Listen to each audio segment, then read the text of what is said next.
ओम शांति। आज 6 जून 2022 की साकार मुरली। आज बाबा ने कहा, मीठे बच्चे, ज्ञान का फाउंडेशन है निश्चय। निश्चय बुद्धि बन पुरुषार्थ करो तो मंजिल तक पहुंच जाएंगे। प्रश्न, कौन सी एक बात बहुत ही समझने और निश्चय करने की है? उत्तर, अब सभी आत्माओं का हिसाब किताब चुकता होने वाला है। सभी मच्छरों सदृश जाएंगे अपने स्वीट होम। फिर नई दुनिया में थोड़ी सी आत्माएं आएंगी। यह बात बहुत ही समझने और निश्चय करने की है। दूसरा प्रश्न, बाप किन बच्चों को देख खुश होते हैं? उत्तर, जो बच्चे बाप पर पूरा बलि चढ़ते हैं, जो माया से हिलते नहीं, अर्थात अंगद की तरह अचल अडोल रहते हैं, ऐसे बच्चों को देख बाप भी खुश होते हैं। गीत है, धीरज धर मनुआ। ओम शांति। बच्चों ने क्या सुना, यह बाप ही कह सकते हैं ना। सन्यासी उदासी कोई भी कह ना सके। पारलौकिक बेहद का बाप ही बच्चों को कहते हैं, क्योंकि आत्मा में ही मन बुद्धि है। आत्मा को कहते हैं अब धीरज धरो।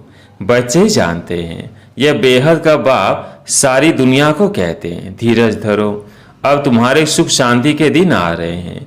यह तो दुखधाम है, इसके बाद फिर सुखधाम को आना ही है। सुखधाम की स्थापना तो बाप ही करेंगे ना। बाप ही बच्चों को धीरज देते हैं। पहले तो निश्चय चाहिए ना। निश्चय होता है ब्रह्मा मुख वंशावली ब्राह्मणों को, नहीं तो इतने ब्राह्मण कहाँ से आए? बीके का अर्थ ही है बच्चे और बच्चियां। इतने सब बीके कहलाते हैं, तो जरूर प्रजापिता ब्रह्मा होगा ना। इतने सब का एक ही माता पिता है, और सब को तो अलग अलग माता पिता होते हैं। या तुम सब का एक ही माता पिता है, नई बात है ना। तुम ब्राह्मण थे नहीं, अभी बने हो। यह ब्राह्मण है कुक वंशावली, तुम हो मुख वंशावली। हर एक बात में पहले तो निश्चय चाहिए कि कौन हमको समझाते हैं। भगवान ही समझाते हैं। अब कलयुग का अंत है, लड़ाई सामने खड़ी है। यूरोपवासी यादव भी हैं, जिन्होंने बॉम्ब शादी की इन्वेंशन की है। गाया हुआ है कि पेट से मुसल निकले, जिनसे अपने ही कुल का विनाश किया। ब्रोवर कुल का विनाश जरूर करेंगे। है तो एक ही कुल के, एक दो को कहते रहते हैं हम विनाश करेंगे। यह भी ब्रोवर लिखा हुआ है। तो बाप समझाते हैं बच्चे धीरज धरो। अब यह पुरानी दुनिया खत्म हो जानी है। कलयुग खलास हो तब तो सतयुग होना। जरूर उनके पहले ही स्थापना होनी चाहिए।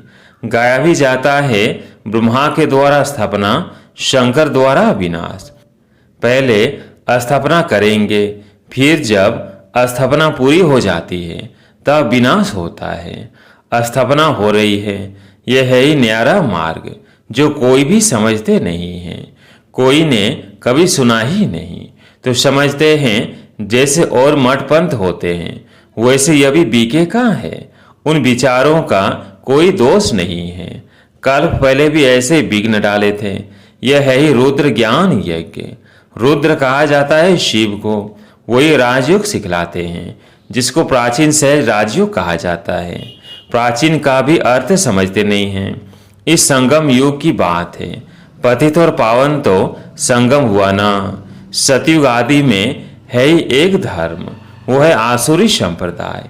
तुम हो दैवी संप्रदाय। युद्ध आदि की तो कोई बात ही नहीं, यह भी भूल है। तुम भाई भाई कैसे लड़ेंगे? बाप बेट ब्रह्मा के द्वारा सभी वेदों शास्त्रों का सार समझाते हैं। वास्तव में धर्म मुख्य है 4। उनके 4 धर्म शास्त्र है। उसमें पहला है आदि सनातन देवी देवता धर्म, जिसका शास्त्र है सर्वशास्त्रमयी शिरोमणि गीता, जो भारत का पहला मुख्य शास्त्र है, जिससे आदि सनातन देवी देवता धर्म अथवा सूर्यवंशी और चंद्रवंशी धर्म की स्थापना हुई। सो तो जरूर संगम पर ही हुई होगी। इनको कुंभ भी कहा जाता है। तुम जानते हो यह कुंभ का मेला है, आत्मा परमात्मा का मेला। यह सुहावना कल्याणकारी कलयुग को बदल सतयुग होना ही है, इसलिए कल्याणकारी कहा जाता है। सतयुग से त्रेता होता है, फिर त्रेता से द्वापर होता है, तो कलाएं कम होती जाती है, अकल्याण होता ही जाता है। फिर जरूर कल्याण करने वाला चाहिए। जब पूरा अकल्याण हो जाता है तब बाप आते हैं सभी का कल्याण करने। बुद्धि से काम लेना होता है। जरूर बाप कल्याण करने अर्थ आएगा भी संगम पर। सबका सदगति दाता बाप है। सर्व तो द्वापर में नहीं है, सतयुग त्रेता में भी सब नहीं है। बाप आएगा ही अंत में, जबकि सभी आत्माएं आ जाती हैं। तो बाप ही आकर धीरज देते हैं। बच्चे कहते हैं बाबा इस पुरानी दुनिया में दुख बहुत है, बाबा जल्दी ले चलो। बाप कहते नहीं बच्चे, यह ड्रामा बना हुआ है। फट से भ्रष्टाचारी से श्रेष्ठचारी तो नहीं बनेंगे। निश्चय बुद्धि हो फिर पुरुषार्थ करना है। सेकंड में जीवन मुक्ति सो तो ठीक है। बच्चा बना माना वर्षे का हकदार बना, परंतु फिर वहां भी नंबरवार मर्तबे तो है ना। ऊंच मर्तबा पाने के लिए पढ़ाई में पुरुषार्थ करना होता है। ऐसे नहीं फट से कर्मातीत अवस्था हो जाएगी, फिर तो शरीर भी छोड़ना पड़े। ऐसे लॉ नहीं है। माया से तो अच्छी रीति युद्ध करनी है। तुमको मालूम है युद्ध 8 से 10-15 वर्ष भी चलती रहती है। तुम्हारी युद्ध तो माया से है। जब तक बाप है तुम्हारी युद्ध चलती रहती है। पिछाड़ी में रिजल्ट निकलेगी, किसने कितना माया को जीता, कितना कर्मातीत अवस्था को पहुंचे। बाप कहते हैं जितना हो सके अपने घर को याद करो, वह शांति धाम वाणी से परे स्थान वो है। अभी तुम बच्चों की बुद्धि में खुशी है। तुम जानते हो यह ड्रामा कैसे बना हुआ है। 3 लोग भी तुम जानते हो और कोई की बुद्धि में नहीं है। बाबा भी शास्त्र आदि बहुत पढ़ा हुआ है, परंतु यह बातें थोड़ी बुद्धि में थी। बल गीता आदि पढ़ते थे, परंतु यह थोड़ी बुद्धि में था कि हम दूरदेश परम धाम के रहने वाले हैं। अभी पता पड़ा है हमारा बाबा जिसको परम पिता परमात्मा कहते हैं, वो परम धाम में रहते हैं। जिसको सभी याद करते हैं कि पति तो पावन ना हो, वापिस तो कोई जा न सके।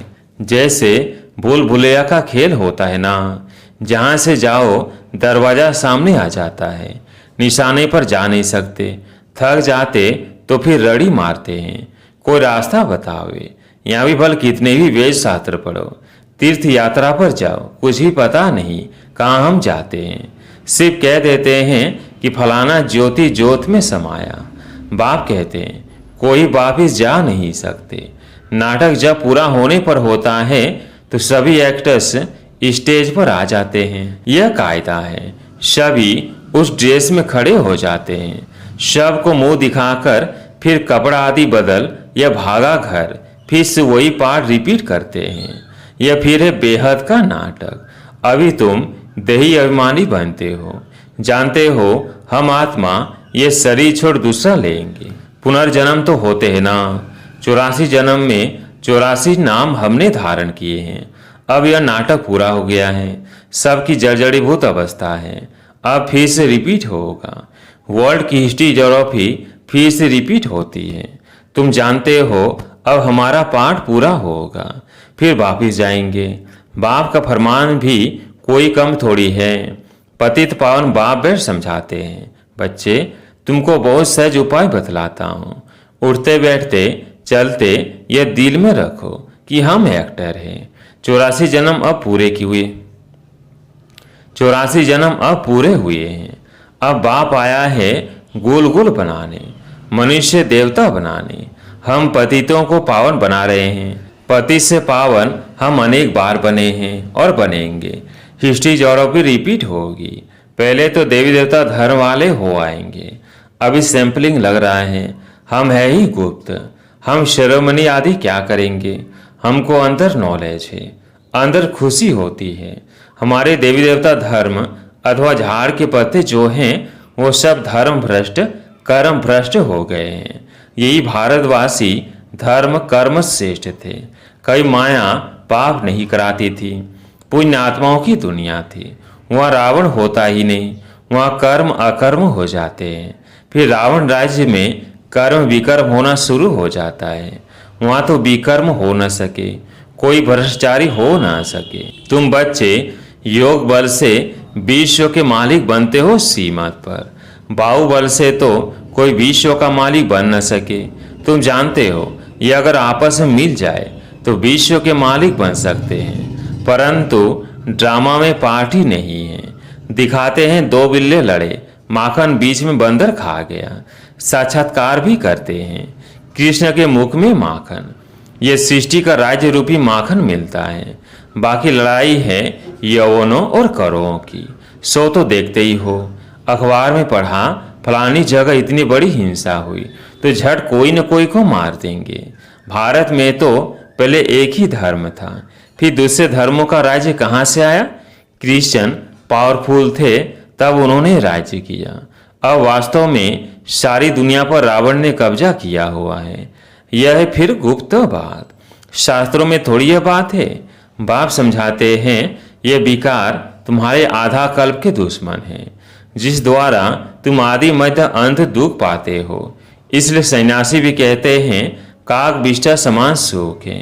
उनको थोड़ी मालूम है कि स्वर्ग में तो सदैव सुख ही सुख होता है। भारतवासियों को तो मालूम है, तब तो कोई मरता है तो कहते हैं स्वर्ग पधारा। स्वर्ग की कितनी महिमा है, तो जरूर यह खेल है। परंतु किसको कहो तुम नरकवासी हो तो बिगड़ पड़ते हैं। कितनी वंडरफुल बात है। मुख से कहते हैं स्वर्गवासी हुआ तो जरूर नर्क से गया ना, फिर तुम उनको बुलाकर नर्क की चीजें क्यों खिलाते हो? स्वर्ग में तो उनको बहुत अच्छे वैभव मिलते होंगे ना, इसका मतलब तुमको नीचे नहीं है ना। वहाँ क्या क्या है बच्चों ने सब देखा है। नर्क में देखो क्या क्या करते रहते हैं। बच्चे बाप को भी मारने में देरी नहीं करते हैं। स्त्री की किसी के साथ दिल लग जाती है तो पति को भी मार देती है। भारत पर एक गीत बना हुआ है, एक तरफ कहते हैं क्या हो गया आज के इंसान को, फिर कहते हैं भारत हमारा सबसे अच्छा सोने का है। अरे भारत सबसे अच्छा था, अब थोड़ी है, अब तो कंगाल है, कोई सेफ्टी नहीं। हम भी आसुरी संप्रदाय थे, अब बाबा हमको ईश्वरीय संप्रदाय बनाने का पुरुषार्थ करा रहे हैं। नई बात नहीं है। कल्प के संगम पर हम फिर से अपना वर्षा लेते हैं। बाप वर्षा देने आते हैं, माया फिर श्राप देती है। कितनी समर्थ है। बाप कहते हैं माया तुम कितनी दुस्तर हो, अच्छे अच्छे को गिरा देती हो। उस सेना में तो मरने मारने का ख्याल नहीं रहता है, चोट खाकर फिर मैदान में आ जाते हैं। उनका धंधा यह है, प्रोफेशनल है, उनको फिर इनाम भी मिलता है। या तुम बच्चे फिर शिव बाबा से शक्ति लेते हो, माया पर जीत पाते हो। बाप बैरिस्टर हैं जो माया से तुम्हें छुड़ा देते हैं। तुम फिर हो शिव शक्ति सेना। माताओं को ऊंच रखा है, वंदे मातरम। ये किसने कहा? बाप ने, क्योंकि तुम बाप पर बलि चढ़ते हो।